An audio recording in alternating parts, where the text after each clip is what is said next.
Hello guys, welcome back to the channel. My name is Mike, and here on the 2-Bit Crypto channel we are taking a look at the Saitamask news release update and what is going on and why people still cannot get into it. So look, we got this release last night, the Saitamask release update over on the official Saitama website.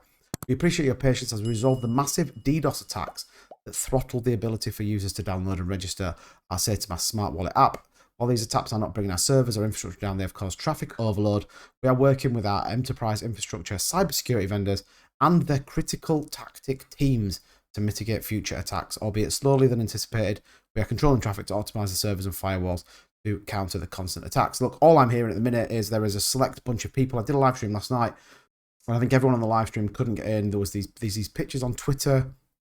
And, you know, I, for one, kind of believe that it was starting to roll out. I think someone in my stream did say that they could get onto it, but actually the mass adoption isn't happening. That's the reality. It's just not happening here.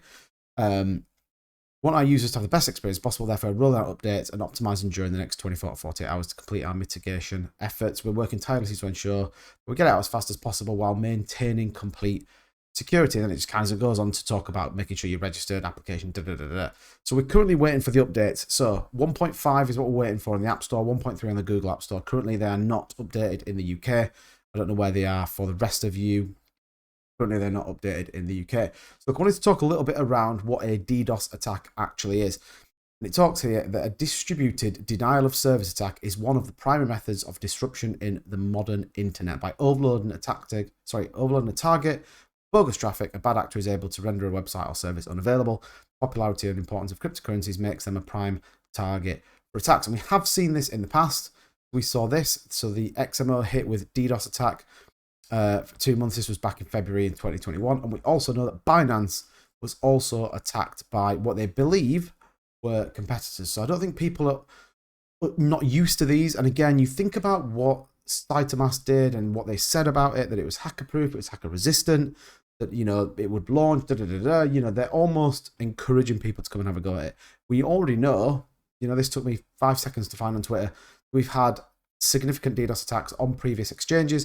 You know, Binance, the biggest company in the world. So why then did we not go and get some kind of security? And look, I'm not one of the developers, so I don't know if there is something there, but you would think that if we've got history of the DDoS attacks actually happening, we would have gone and got something that sits within the contract or something that sits on the wallet, given how long we've had to wait for it, that would potentially look and go against this. Look, one of the most simplest ways to counteract a DDoS attack in some respects, and again, this is at a very naive basic level, is to increase the bandwidth so that it kind of can grow into that space. So I know they've throttled it, I know they've reduced it, but in my opinion, then that doesn't really fix it if they're still getting a significant amount of DDoS attacks on it. By throttling it, we're just minimizing or reducing the number of people that can actually get into it.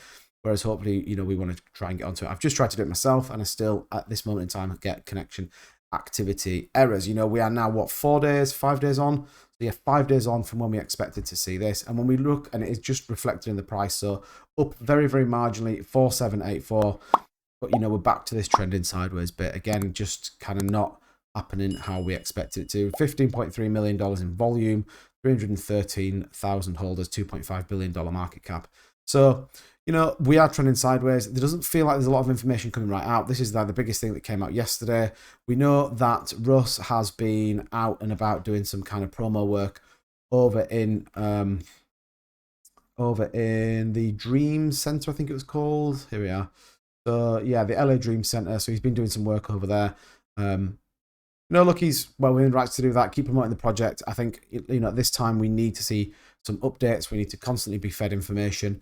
How are they doing with the cyber attacks? You know, it says that they've got someone working on it. What does that mean? What does it mean as a consumer? You know, because I want to use it.